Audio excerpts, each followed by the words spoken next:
TV9 Networks, Nishant and Aditya Raj Kaul, please come and moderate this very key session here for us this evening.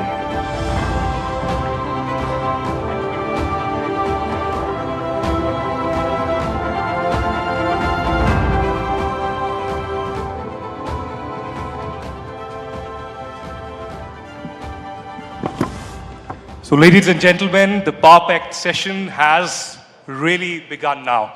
And we have amongst us somebody that you've been waiting to hear for the last 2 days, External Affairs Minister Dr. S. Jaishankar. Certainly needs no introduction. Over the last many, many decades, he's been a diplomat representing India all across the globe. He's been an envoy, an ambassador to several countries, and of course, in the last few years, representing India, the changing dynamic foreign policy of India, the paradigm shift that has been brought in, the foreign policy has been led, in fact, by Dr. S. Jaishankar. A round of applause to welcome the dignitary for his efforts, for his courage of conviction, and the way he has led the entire effort. Thank you very much, sir. The session theme today is Rise of the Global South. And you've been very vociferously speaking about it, particularly in the last 2 years. We've seen Global South being used repeatedly over the last many decades, 1955 onwards perhaps. But what has changed really? And you know, in my hands is this book that you've just released, Why Bharat Matters. And perhaps you should get this copy very soon. This was a hot topic discussed recently at the Raisina Dialogue as well. Why Bharat Matters? Why is it important? And has India not only positioned itself, but just like Tony Abbott mentioned earlier this morning, that India is leading indeed the Global South? Well, first of all, thank you. It's a great pleasure to be here. And I think the sofa is a bit outsized for me, but it's okay. I'll try and fill the space. 2 questions. One, why the Global South? And secondly, why Bharat Matters? Why the Global South? What has been happening in the last few years is at one level, you know, the world's changing. The more dominant powers are less dominant today. And as part of that change, many countries who would broadly qualify to be in the Global South, India is one, Indonesia is one. You have, you know, other parts of ASEAN, some of the big countries in Africa, Latin, Brazil, Argentina, Mexico. So these countries today count for more, they assert themselves more, and they want to share in the conversation. So it's like a company, you know, there are more shareholders, but the management needs to recognize that there are more shareholders. So that's one. The second is actually the traumas of the last few years. You know, you had this devastating thing called COVID. You know, many of us have come through it. But as someone who travels very extensively, I've been to places which haven't come through it, you know, where the damage, you know, to governance, the damage to the societal fabric, they've taken such a body blow that they're still kind of reeling from that. On top of that, the ups and downs of the global economy, they saw, okay, global inflation has gone up, debt has gone up, trade has been disrupted. Then you had the Ukraine conflict, okay? And the Ukraine conflict had very strong second-order effects, energy prices, food prices, fertilizer prices. Now you're seeing the Middle East, you know, and again, the trade disruptions, the possibility. So what is happening is a lot of these countries feel, look, we are the people who are really suffering. But when there are big global meets, it's like they're you know, we don't count. They are discussing a different world out there. So there's enormous sort of, I would say, actually use the word anger today in a lot of these countries. So when we were preparing for the G20, I heard personally, and so did the Prime Minister, from many countries who said, look, we expect you. You are India, you understand our pain, you've been there. Because, as former colonies, there's a certain bonding which comes from that. So we expect you to speak up for us. Now, we could have, just stood there and said, okay, we heard from people, but Prime Minister felt, let's actually gather everybody together and hear them out, and then kind of distill the essence of that, and then put it before the G20, and urge the G20 saying, look, we speak here, when we did our Global South Summit, we had 125 countries there. So when we spoke to the to the G20, we were not only speaking on behalf of India, the most populous country in the world, 5th largest economy, but we also had 125 countries who said, speak for us. Well, one statement, speaking of the Prime Minister, Narendra Modi, and the kind of leadership that he has shown over the last 10 years, and we are, of course, going into the elections now, is not an era of war. He said that at the SCO, he said that at the G20, and that was reflected in the consensus statement in New Delhi as well. I wouldn't ask you how difficult these 2 years have been, amidst these wars between Russia and Ukraine, and now for the last 5 months between Israel and Hamas, and the position that India has taken, the independent position of self-interest, and the kind of statements that we have heard from Europe, and the kind of mirror that you have shown to the world. How important is this self-interest, not compromising, just like you said at the Munich Security Conference, that India is being smart about having multiple options? Well, look, of course, a lot of it is about self-interest, and I see nothing wrong with self-interest. All of you have self-interest you pursue every day. But at times, it's also bigger than self-interest. Say what I was speaking about Global South was bigger. We are not a country which is deeply indebted, but we do believe countries who are something should be done for them. In the case of these issues, look, eventually the stand we took looked very natural, But you do go through that process of, okay, something has happened, what do we say, who do we talk to, what are the pressures, the counter pressures, the arguments. And then somewhere something gels, in all of this. I think in the case of Ukraine, a lot of it, we were, at that time in the Security Council. Okay, so the first, I was still actually on the flight back from France. I'd been meeting Macron the previous evening. When on the plane, I saw the news that the Russians had moved in.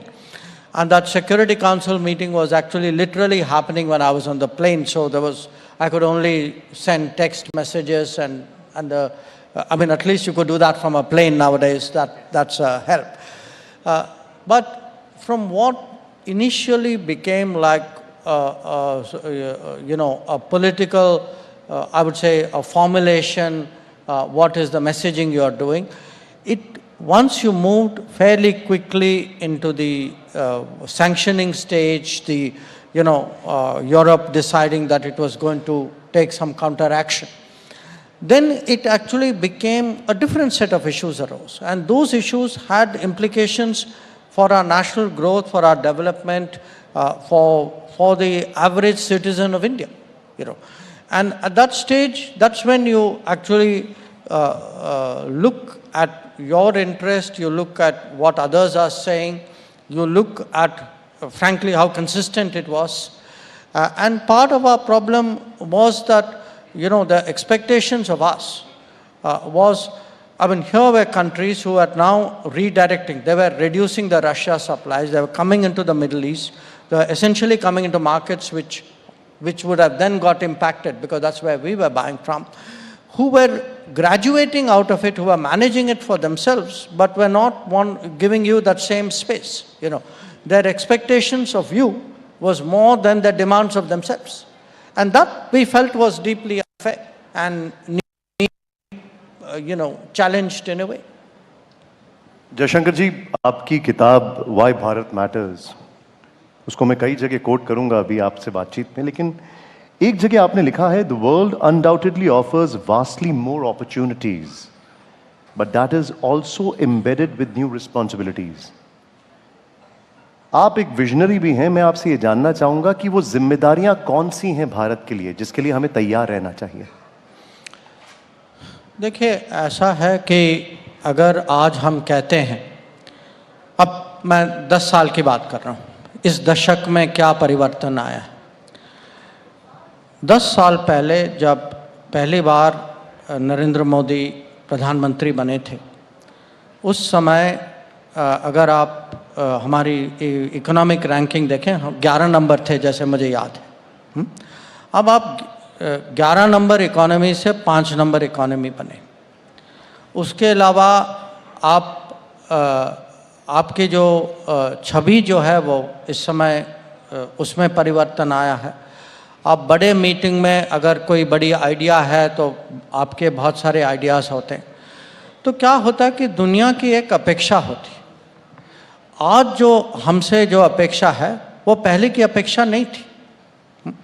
तो आपका प्रश्न है कि ठीक है, अपेक्षा तो है, तो आप माने कॉन्क्रीट तरीके से आप इसको कैसे दर्शाएंगे। मैं कहूँगा, मैं आपको 2-3 उदाहरण देता हूँ। पिछले 10 साल में बहुत सारी संकटें आए हैं। यमन में सिविल वॉर हुआ, नेपाल में भूकंप हुआ, श्रीलंका में लैंडस्लाइड्स हुए। अब अगर आप देखेंगे, एक ज़माना था कि कुछ भी दुर्घटना होती थी तो ज़्यादातर पश्चिमी देश जो हैं वो फर्स्ट रेस्पॉन्डर के रूप में वहाँ पहुँचते थे। अब दुनिया बदल गई है, वो लोग खुद काम कर रहे हैं। वो सोचते हैं कि भाई, आप जानते हैं कि वहाँ भी वो बदलावट आया है। सब लोग जो हैं एक किस्म से अपने बारे में ज़्यादा सोचने लगे। तो अब ये जिम्मेदारी आप ही बताइए मुझे, अगर हमारे इलाके में ऐसी कोई घटना होती है तो किसको आगे आना चाहिए। अब ये हमसे ये अपेक्षा। और तो ये एक मैं आपको उदाहरण दे रहा हूँ। दूसरा उदाहरण मैं आपको श्रीलंका का देता हूँ। पड़ोस का देश है, बहुत सारी चीज़ें हुई, कैसे हुआ क्या हुआ वो अलग बात है। पर जिस तरीके से श्रीलंका की आर्थिक सिचुएशन जो है, स्थिति जो है, माने आप रोज़ देख रहे थे कि वहाँ कुछ राइटिंग हो रही थी, खाना के लिए कुछ नहीं था, पेट्रोल नहीं था, तो वहाँ किसी को कुछ तो करना था। अब वो उनकी नेगोशिएशन IMF से चल रही थी। जो पश्चिमी देश, उन्होंने ज़्यादा कुछ किया नहीं। उनके और भी जो बड़े जिनसे उन्होंने कर्ज लिया था, वो लोग भी अपने हाथ पे बैठे रहे। अब किसी को तो आगे आना था, और हम सबसे बड़े पड़ोसी देश थे। तो अगर आप देखें, हमने $4.5 बिलियन का एक पैकेज दिया था, जो IMF के पैकेज से बड़ा था। तो एक ये उदाहरण ये भी है कि जहाँ युद्ध जैसे स्थिति होती है, जैसे यूक्रेन में हुआ। अब हम लोग जो हम सेल्फ इंटरेस्ट की जो बात कर रहे थे, मैं मानता हूँ कि हमारे उस समय 18-20 हज़ार विद्यार्थी थे। पर ये शुरू से हमारी मैं कहूँगा माइंडसेट थी, अप्रोच थी कि जब भी हम अपने लिए कुछ कर रहे हैं, वहाँ जहाज में, बगल बस में, कहीं किसी और के लिए आप भला कर सकते हैं। उनके लिए अगर दिल में जगह है तो गाड़ी में भी जगह होनी चाहिए। हाँ? और ये अगर आप देखें, कितने देशों के लोग हम बाहर लाए, वहाँ से भी लाए, इजराइल से भी लाए, सूडान से भी लाए।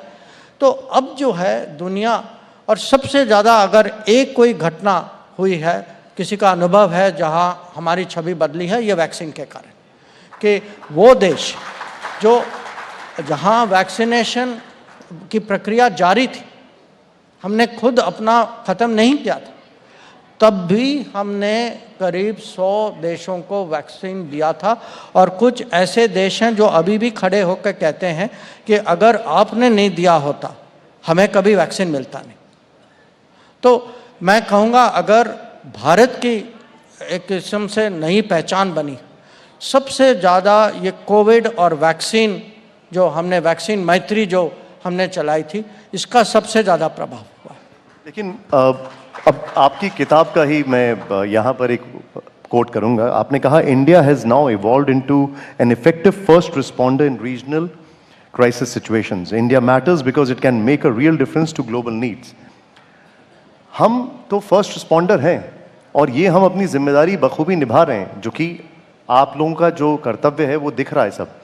लेकिन ऐसे में मालदीव जैसे मुल्क भी आते हैं जहां पर हम हमेशा उनकी फर्स्ट चॉइस ऑफ हेल्प रहे हैं, और वो बाद में अंदर ही अंदर वहां पर देखते हैं कि सत्ता में भारत के खिलाफ आवाजें बुलंद करना शुरू कर देते हैं। इसको लेकर भारत की नीति और सोच क्या है? देखिए, मानवता भी मानवता होती है, कूटनीति भी कूटनीति होती है, और राजनीति भी राजनीति होती है।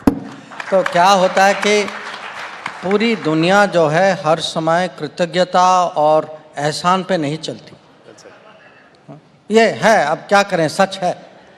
तो मैं कहूँगा इस समय जब आपको लगता है कि कहीं हम ऐसी नौबत पे आ गए हैं, अब ये इसका रास्ता जो है कूटनीति ही निकालेगा। और मुझे लगता है कि अगर हम कोई भी सिचुएशन में हमें माने समझाना चाहिए लोगों को, एक किस्म से हो सकता है कि उनको पूरी चीज़ पता भी नहीं है। कभी कभी लोग जो हैं गुमराह हो जाते हैं, कोई कुछ कह देता है। अब आपने मालदीव्स की बात की। अब मालदीव्स में हमारे 2 हेलीकॉप्टर हैं और 1 प्लेन है। और वो क्यों है? वो हैं, ज़्यादातर उनका उपयोग होता है वो मेडिकल मेडवैक जो कहते हैं, मेडिकल इवैक्यूएशन में होता है। इसका लाभ किसको मिलता है? मालदीव्स के पब्लिक को मिलता है। अब ये हैं मिलिट्री के प्लेन। अगर मिलिट्री के प्लेन मिलिट्री वाले नहीं चलाएंगे तो कौन चलाएगा? वही चलाएंगे, वो तो स्वाभाविक। अब अगर उनको इस पर कोई एतराज़ है तो हमने कहा ठीक है, बैठ जाइए, हम इसका सुझाव निकालते हैं, और हम निकालेंगे ज़रूर। तो ये कभी कभी हो जाता है। जैसे मैंने कहा कि जो भी आप कहें, जितने माने हमारी नीयत साफ हो, नीति स्पष्ट हो, तब भी कभी कभी ये हम ऐसे सिचुएशन में आ जाते कि हमें इसका कहीं ना कहीं सुझाव निकालना पड़ता है। और मुझे विश्वास है कि हम इसको माने इसका सोल्यूशन हम निकाल पाएंगे। We have just a few more quick questions, Minister Jaishankar. This morning we had Prime Minister Tony Abbott speaking as the global keynote here at the TV9 Global Summit, and he emphasized, and he has been famously quoted in saying that India is an upcoming democratic superpower. He's also famously said last year that he would like to see India as this 21st century as the India century. And it's better than having the Chinese century. So the question to you, sir, is how does one deal with China? How have you been dealing with China over the years? Because he said, if you have to tackle China, a bully, then you have to stand up to the bully. We've faced China in different capacities. We've also, given an olive branch. We've had the Chennai Connect, the Wuhan spirit. But is that the thing of the past? Post 2019, 2020, is there a new policy towards China, and what's the road ahead? It's interesting. We've had ups and downs, but at one level, there is actually a consistency. And the consistency is this. If you were to, list 3 or 4 really big things which have changed in the last 20, 25 years, I think most people would agree it would be the rise of China and the rise of India. Okay? You can say, okay, China started it much earlier because, our own politics here delayed the era of reform. That's okay. What's done is done. Now, but there's no question, both countries are rising. And for world politics, this poses a very interesting problem. The problem is this. Both are changing the world order by their rise. So each one has an impact vis-a-vis the world. but they also happen to be neighbors. So their relationship is also changing while it's changing vis-a-vis the rest of the world. Okay? It makes it, therefore, very complicated to create an equilibrium. How do, so it's like this is dynamic, that is dynamic. How do they maintain stability while both are moving vis-a-vis the world order? And we tried initially to, because there were understandings in the 1990s, to manage the line of actual control, the border areas, and to build the rest of the relationship. We tried to maintain that equilibrium naturally first through diplomacy.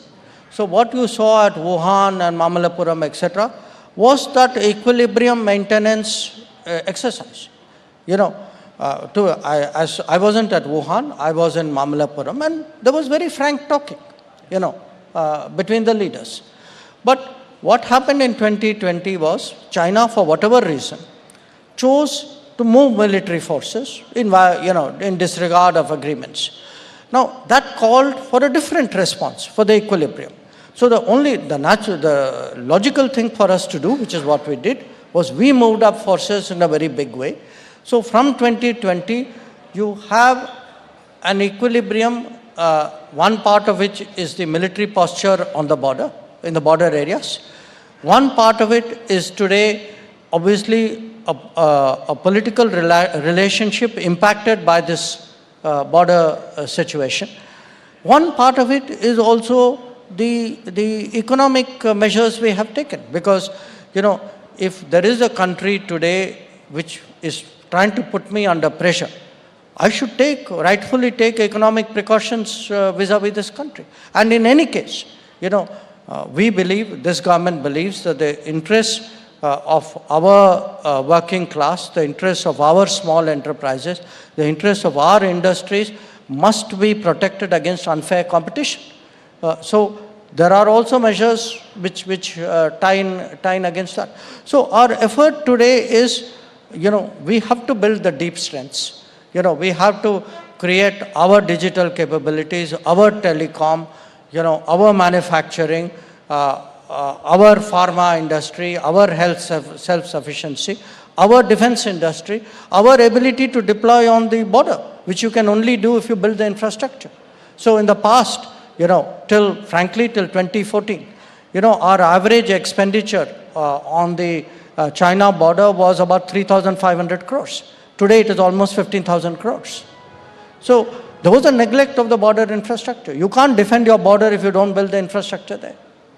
One of the problem areas, Dr. Jaishankar, in the past few years has been the Khalistani separatism and terrorism that has emanated probably from Canada, but also to an extent from UK, from US, and from Australia.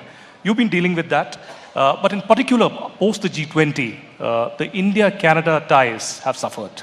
Perhaps there is some backroom dialogue that is underway. We had stopped visas.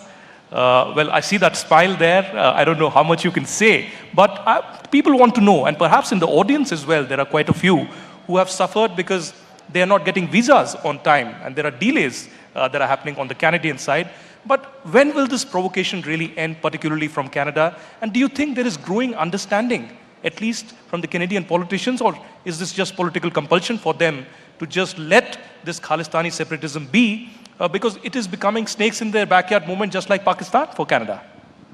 Well, look, first of all, let me say this regarding visas, okay? We had to suspend the issue of visas in Canada because our diplomats were not safe going to work. Our diplomats were repeatedly threatened, they were intimidated in many ways, and we got very little comfort from the Canadian system at that time.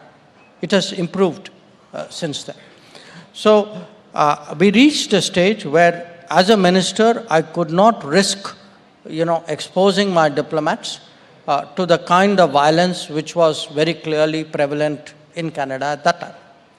So but that part of it has been rectified. So today, our visa operations are pretty much normal. Now, regarding the space which has been given to Khalistanis, to extremists of various kinds. Look, they keep telling us, we are a democracy, there's freedom of speech, and therefore people, say these things.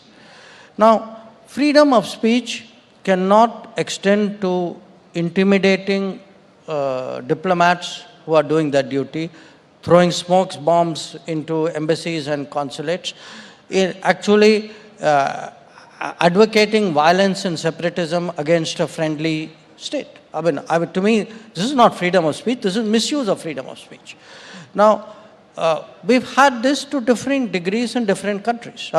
In the UK, we saw actually our High Commission being,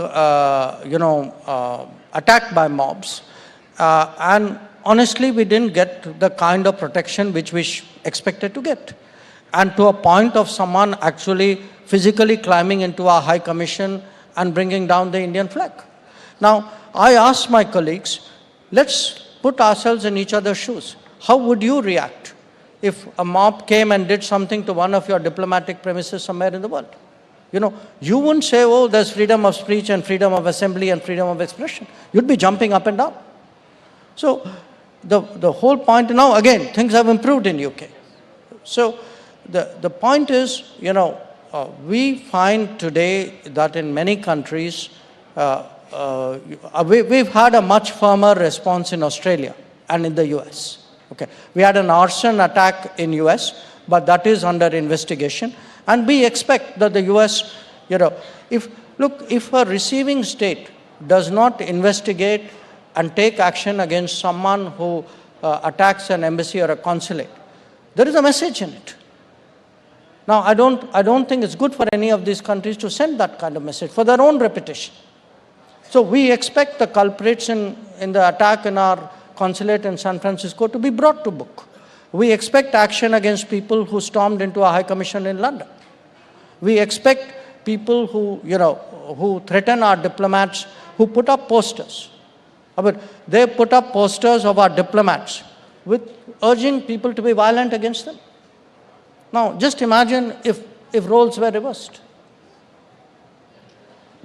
Jaishankar जी, आपको सुनने के बाद अब हमें समझ में आ रहा है कि भारत की जो एक असर्टिवनेस है, उसके पीछे का राज क्या है। आपका और प्रधानमंत्री मोदी का बहुत बहुत शुक्रिया, जिस तरीके से विदेश के मंच पर भारत की अभी एक प्रतिष्ठा बनती जा रही है और हम आगे बढ़ते जा रहे हैं।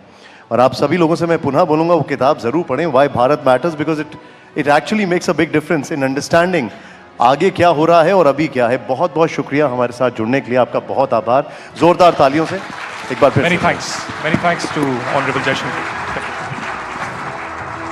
Thank you so much, sir. Give it up, ladies and gentlemen, one more time for Dr. S. Jaishankar, External Affairs Minister of India.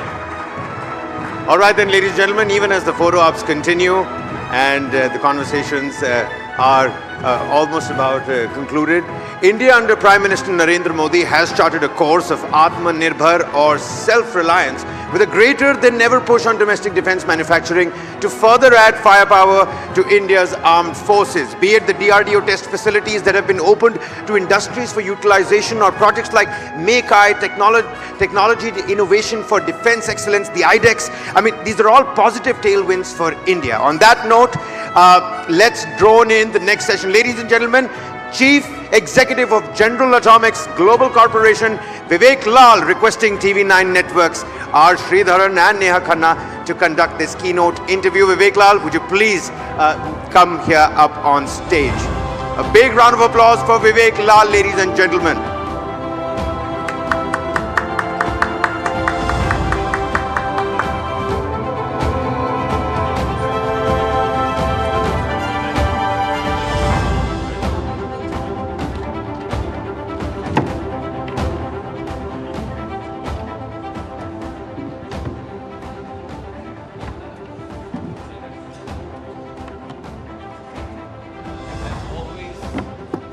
As always, that was a scintillating conversation with the Honorable Minister of External